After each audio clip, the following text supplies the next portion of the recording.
ल छोडौँ अँ ब्रेक छोड्यौँ नि त ओके ल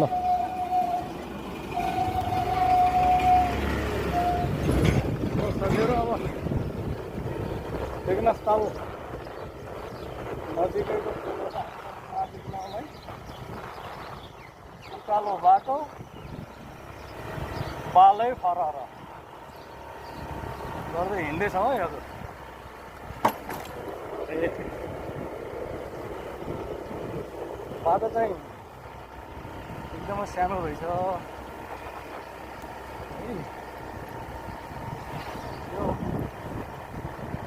पहिले यो बाटो ठुलो हो नि राम्रो यहाँ त एउटा गाडी आयो भने त अर्को गाडी क्रसिङ ठाउँ त छैन त हो ठुलो गाडी त यहाँ सानो ट्याक्सी पनि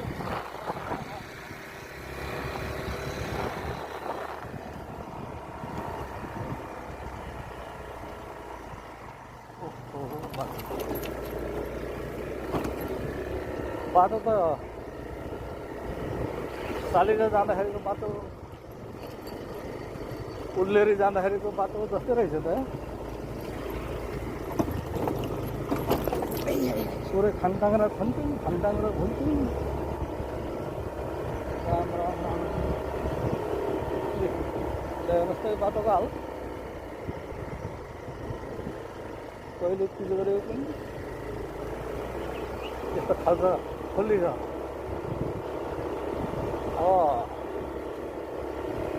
थोरैभन्दा थोरै रेटमा सहमति गरेर अब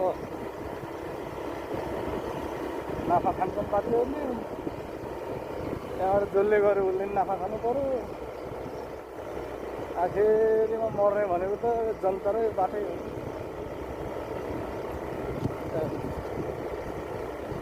बाटो पनि अलिक बाक्लो खालको युज गर्ने भए पो हुन्छ तर अब 4 इन्चको बाक्लो गरेर युज गर्छ नि अनि के जान्छ नेपालको बर्खाको पानी यस्ता मैले बाटो त पानीले खाल्डो बनाइदिन्छ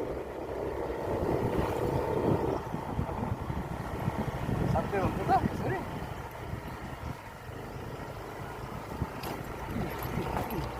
बाटो खाल्डो नभएको कहीँ पनि छैन पानी पऱ्यो भने त कुन चाहिँ खाल्डो